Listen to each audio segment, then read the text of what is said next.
Hey everyone, welcome back to the channel. So we've got our final week of training leading into nationals, at least kind of final moderate week weights wise, and things are moving pretty well, especially with squat, on par with the rest of the training block. I think squat and deadlift have treated me really well during this prep, and then bench has certainly had its road bumps, and it's going to be a little bit more of a game time decision as far as how it goes. But, I feel like we've put ourselves in as good of a position as possible to be successful here. So, here I am at the beginning of the week, just off of my heaviest day of training, which was 2 weeks out.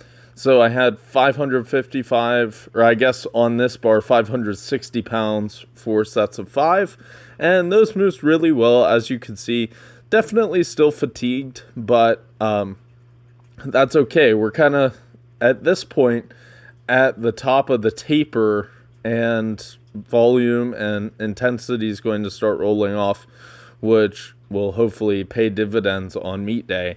And then also, here are my RDLs, which had been tempo all the way up until this point, but Bill took the tempo off for this week, which was another way of kind of dropping some time under tension and hopefully recovering my posterior chain. And I would say overall, it worked by the end of the week, as we'll see.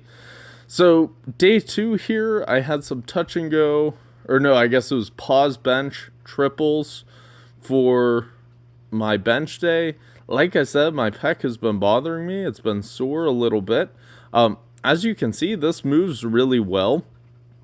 And I got, I think, 4 of the 5 sets in. As you can see, I moved it up to 415 pounds for this set here. And it was the set after this one, my pec started getting sore again. So, I did cut that rep, or that set, a rep short.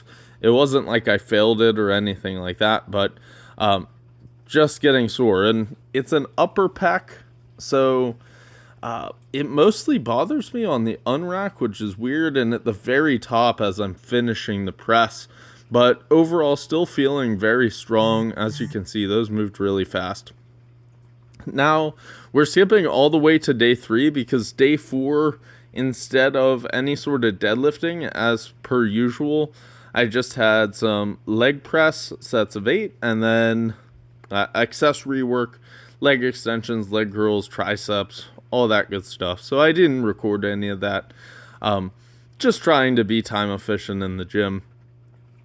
But here we are. This is my final SBD day before nationals, and I had a top single that was supposed to be at 8 on squat. So as you can see, we're kind of working our way up. I'm expecting this to be around an opener. So this is 645 pounds as a second to last warm-up. Squats were feeling great on this day. Definitely dropping the deadlifts from day 3.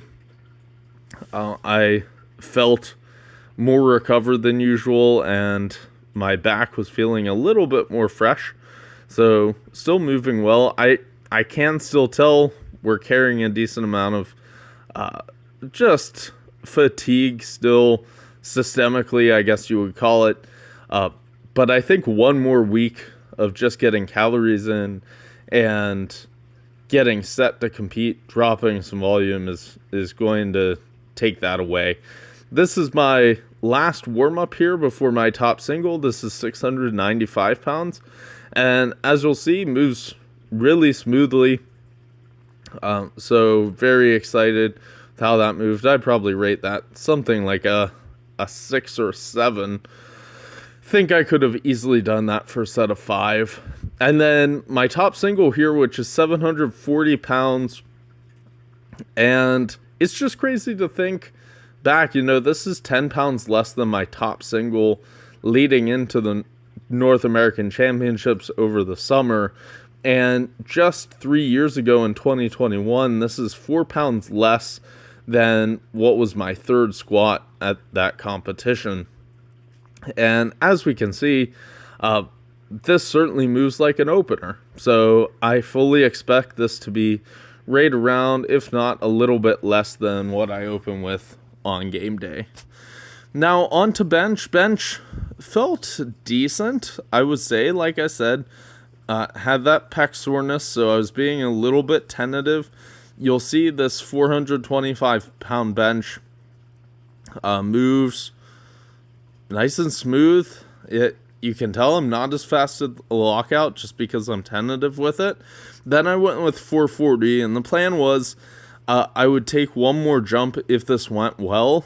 Now, this was the first rep where I felt a little bit of discomfort, and it was actually on the unrack. So right here when I unracked it, I felt a little twinge on my pec, but I kept, I went for it, and it moves so fast. And that led me to load up 455, and I actually unracked it and had the same issue where the unrack was what caused the discomfort in my pec, but I decided not to actually go for the press on that one. I just re-racked it, called it a day, and we'll kind of rest up for nationals. And there's my last pull at 705 pounds, nice and smooth at 8. So that puts a wrap on training. So thank you all for following along. It's been a long prep, and I'm excited to see what numbers we put up. So thank you all for watching. Please like and subscribe, and until next time, happy lifting.